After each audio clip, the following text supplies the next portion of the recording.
नमस्कार मैत्रिणींनो, आज आपण एकदम सगळ्या लहान मुलांना आवडणारा असा साखर आंबा करणार आहोत। असं एकही घर नाही की लहान मुलांना साखर आंबा आवडत नाही। चला तर मग करूया साखर आंबा। आणि सध्या तर काय कैरीचे सीझनच आहे, तर कोणी लोणचे, साखर आंबा असे कैरीचे वेगळे प्रकार करतात।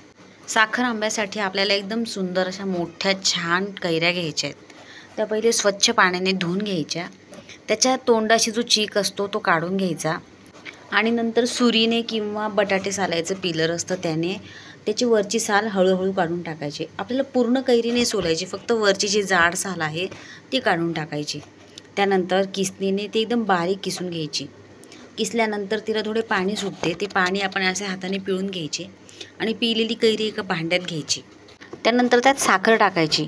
कोणी कोणी गूळ पण घालतं, पण माझ्या घरात सगळ्यांना साखर आंबा आवडतो म्हणून मी साखर घातली। साधारण 1 तासभर हे तसेच कालवून ठेवायचे। साखरेला थोडी पाणी सुटते, त्यानंतर कढईत 2 चमचे तूप घालायचे आणि साखर आणि कैरी जी ठेवलेली होती आपण, छान कैरीला पाणी सुटले होते, ते आपण या कढईत टाकायचे। 5 मिनिटात आपला असा सुंदर साखर आंबा शिजून तयार होतो आणि फ्रीजमध्ये ठेवून तो भरपूर दिवस वापरू शकतो। मस्त गोड आंबट साखर आंबा तयार आहे।